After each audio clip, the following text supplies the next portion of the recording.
Good afternoon, guys. It's Working, bringing you a quick update on Bitcoin. Hope you guys are having a wonderful afternoon. We're looking at Bitcoin to the US dollar, starting off with the 4-hour chart on Coinbase. And last time we spoke, guys, Bitcoin had just broken out of 10,400, this area right here, guys. I told you that 10,400 was a relevant zone, guys. I did expect us to get a little more acknowledgement at 10,400 on the way up. Instead, what happened, we broke up through 10,000, went all the way up to about 11,200, and then we got a nice pivot there, small correction right down to about 10,400, and what should have been resistance at 10.4 started acting as support, which was a very, very, very bullish sign. In fact, we had 10.4 dancing on top of this, and then we created a series of, if we zoom in here, and I apologize for not getting a video out earlier, guys, but it's been the weekend, and anyway. Yeah, but this was your sign that we were very likely going to take one more kick up here. The fact that we were getting a series of higher lows throughout this this little move here, and then of course we just came up and took out this prior high at 11.2, and we've now created another high of about 11, almost 11.3, barely 11,000, about 11,085 or 11,285. So the question is, where are we heading now? It does look to me like this thing is starting to get some exhaustion here. That being said, could we come up here and test 11,500, especially given the fact that we just created another high? It's certainly possible.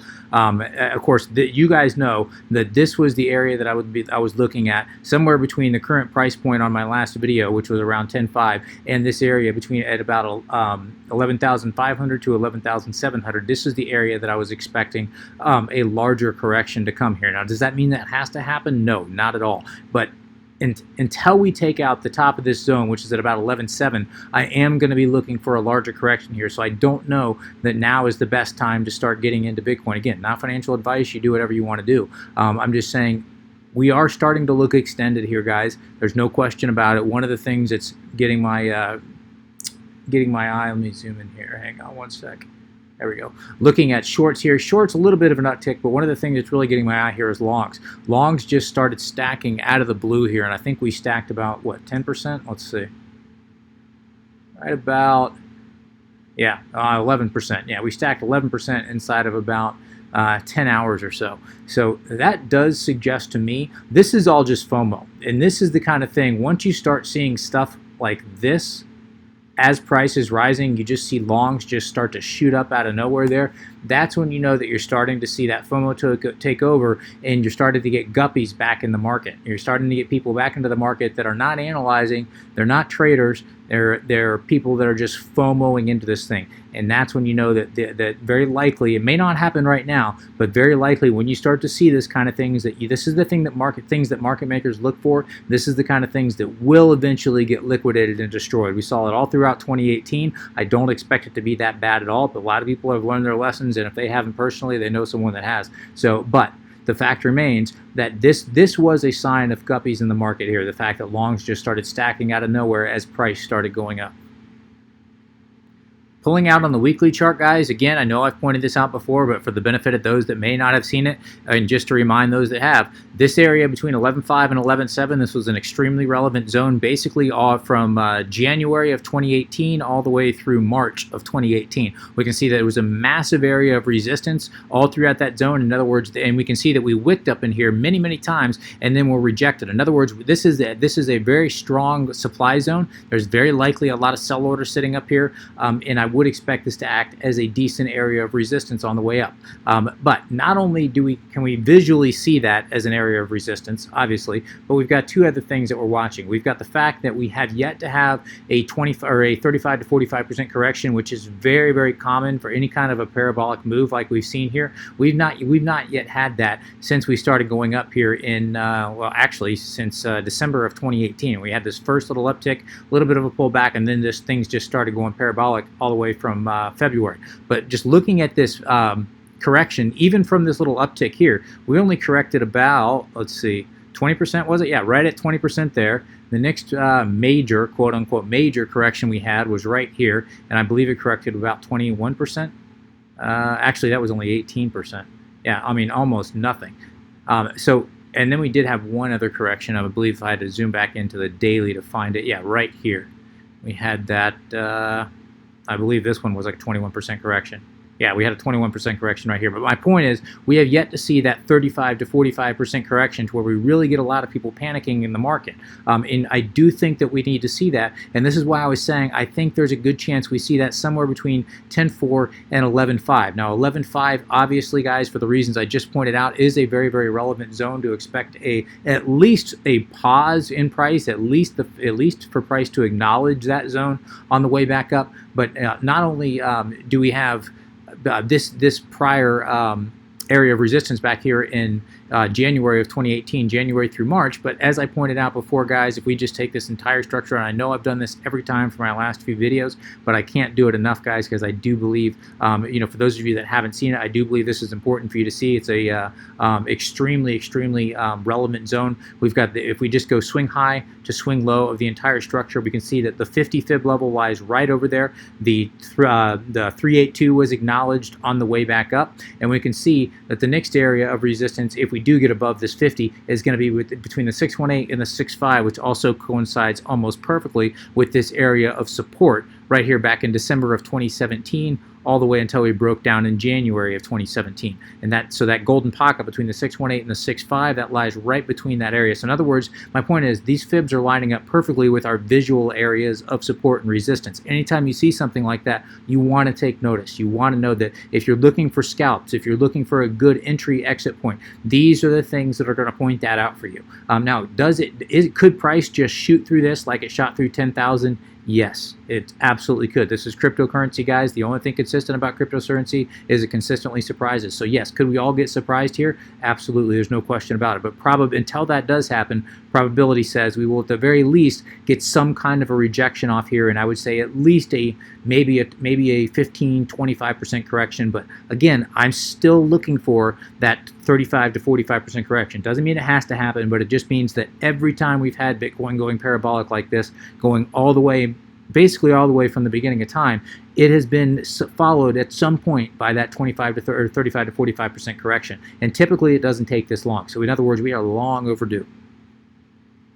All right, popping over, checking CMEs very, very quickly, guys. Obviously, CMEs are not traded on the weekend here, but we still have, and this is still relevant, even though we've come up all the way up above 11,000, we still have this gap down here between 7.2 and 74.50. We have this gap between 85 and 88.70 here, and of course, by the 99% probability by the time CMEs do open up, we are going to have, very, very likely, we are going to have another gap, obviously, given the fact that we just closed, what did they close at? Yeah, right at 10,000, what was it, 10,050, 10,015? Sorry, I'm staring right at 10,015. So obviously we're going to have a decent gap opening up here, guys. So what does that tell you? Even though we have yet to have these gaps filled, that's just emphasizing the point that we have not had that larger correction. And again, probability says that we are going to come down here and at some point fill these gaps. Are we going to come all the way down to 7,200?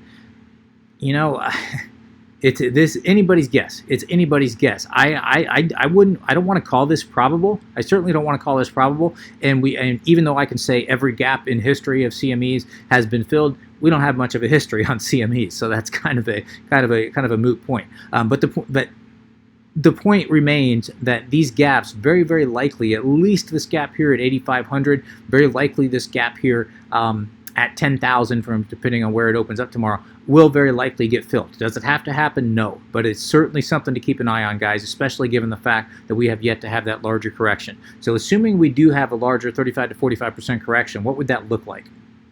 In other words, from our top out, where would be a 35 to 45% correction? How low would we go for that? Well, if I assume that Bitcoin is going to come up here, possibly test even let's call it 11.5. It's going to have one more kick up here and test 11.5, which it looks like that's a real possibility right now. Let's see what happens here. Let's see what a 35 to 45% correction would look like from a top at about 11.5. That would bring us down to, let's just split the difference. 35, 45, let's call it a 40% correction. A 40% correction would bring us almost exactly down to fill that gap between down to about 7,200. I mean, almost to the tick. A 40% correction would bring us down to about $7,000, assuming we have one more kick up here and we get to about 11.5 there. Now, of course, I'm just spitballing here, guys. Does that mean that has to happen? Of course not. Of course not. But it's very interesting to show that, you know, in history, 35 to 45% correction is about average for any kind of a parabolic move like this, and that average would bring us down to about that $7,000 range, which would fill all CME gaps. So, you know, is that a coincidence? Might be. It absolutely might be. Am I stretching? Am I looking for things here? Yeah, I probably am. I mean, nothing says that has to happen, but it's very interesting. All right, checking our moving averages, exponential moving averages, Bollinger Bands. We're stretching out the Bollinger Bands on the daily chart here, guys, to just stretching them out. Obviously, this is a very, very bullish sign of strength. We're well above the 8-period EMA here on the daily. We're seeing the gap widen between the 21 exponential and the 55 exponential, as well as the 8 exponential and the 21 exponential. Nothing but bullish there, guys. Yeah, there's just no other way to look at this. This is extremely, extremely bullish. Let's go ahead and check the weekly. Stretching out the upper Bollinger Bands there on the weekly. Looks like it's going to close there, guys. Again, nothing but bullish there, guys. This is just nothing but strength.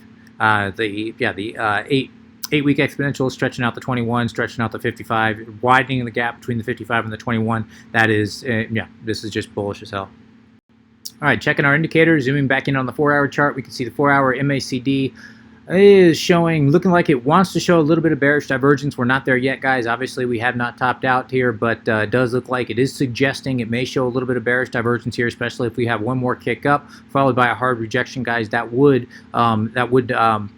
confirm that bearish divergence here, guys. And again, at that point, I think we'd very likely be coming back down and testing at least 10.5, if not this 10.4 range. I'm going to be watching very closely. If we do break down below 10,400, I think it's going to be a very quick drop down to about at least 9,000, probably at least 9,950, probably more like 9,800-ish. And I'll have to reevaluate at that point if and when we do get there. To the upside, guys, again, watching this area between 11.5 and 11.7. If we do take out 11.7 decisively, by decisively, I'm looking at a 4-hour candle, both opening and closing above 11.7. At that point, I do think it very likely, get rid of that. At that point, I do think it'd be a very quick rise to probably, let's check it out, probably, yeah, at least 13. Yeah, very likely. Let me actually come out here to the weekly. Yeah, 13.5 I think would be a very logical, maybe 12, actually maybe 12.8. Let me take that back. Yeah, maybe 12.8. I do think if we have an 4-hour open and close above 11,700, I do think a very quick $1,000 move up to about 12,800 would be likely. Major resistance sits at about 13.5 to 13.8, but I do think that 12,800 would be would very likely give us a little bit of resistance on the way back up there. We'll have to wait and see. But again, that is a very, very big if. Like I said, we got a lot of work to do before we get above 11,700. All right, back into the 4-hour. 4-hour RSI, certainly overbought, also suggesting some bearish divergence. Again, we're not there yet, but it is showing a little bit of leg, like I like to say, suggesting that we may end up seeing that. Let's go ahead and zoom out to the daily. Daily overbought on the RSI without question, obviously. Signal line, MACD line, completely erect. Not looking like it's reversing course at all. Histogram still heading straight up. Decent, yeah. I mean, that is definitely showing some strength. Let's go ahead and pull out to the weekly. Let's see, weekly. Suggesting a little bit of bearish divergence there, guys. Again, we have not topped out yet, so it's not there yet, but it is suggesting a little bit of bearish divergence. Again, just suggesting that we may be topping out here, guys. Doesn't mean that we have to be, just suggesting that we are seeing some signs of that. So let's wait and see how it plays out. Let's go ahead and, while we're here, let's check the monthly. And actually, I'm going to go ahead and hit Bitstamp for this because we got a little more history on the monthly with Bitstamp.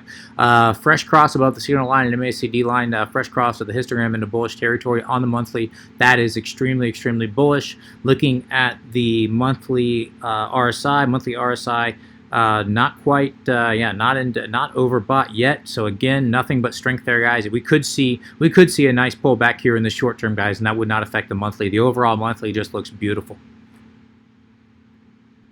All right, so how am I going to play this, guys? Zooming all the way in on the 4-hour chart, how am I playing this, guys? Very, very conservatively. Am I going to scalp this back and forth? Possibly. As I said, if we do break down below, a decisive break below 10,400, by decisive I mean a 4-hour open and close, very likely short down to about 9.9. To the upside, if we do take out 11.7, decisively, 4-hour open and close, very likely long position up to about 12.8. In the meantime, guys, it does look like, in fact, let me check something here. It does look like we are seeing a lot of structure in this market. if I pull our fib extension off of here, see if we're getting anything constructive, and yeah, actually we are. So yeah, we are seeing a lot of structure in this market. We just rejected right off the 382, almost a double top here. I mean, like I said, this came up about $50 higher here, but $50 in this market is not much of anything. That's not even 1%. So yeah, we did almost a double top here on the 4-hour, very small time frame, nothing confirmed yet. This thing could continue up very easily to 11.5, and I do think if it does take out this high, which was literally almost to the dollar at 382, we were at $11,291. If we do take that high out, I do think it'll very likely be a quick rise up to very likely the 50. The 50 fib sits at about 11,500. I'd watch a front run on that about 11,400-ish, somewhere thereabouts. Am I going to play that? I just don't think the risk to reward is there, guys. So personally, not. Personally, I'm going to be very, very conservative until we get a more. I mean, don't get greedy here, guys. If you've been in Bitcoin here, you very likely have done very well in the last few weeks. Do not get greedy. At some point, we're going to get a larger correction, and at some point, you're going to have a very nice entry and a much more opportunity for some profit here. So don't try to squeeze the last dropout and then just nullify all the profits that you've made. This is the time to increase your stop losses, maybe even take some profit. None of this is financial advice at all, guys, so you do what you want to do. I'm just kind of telling you what I'm doing. So you've got my targets, you've got the points I'm looking at. I'm going to go ahead and wrap things there. If you have any comments, questions, suggestions, please let me know in the comment section below. As always, would appreciate an upvote if you have enjoyed this content. Till next time, guys, please trade safe, take care of yourselves. This is Working, signing out.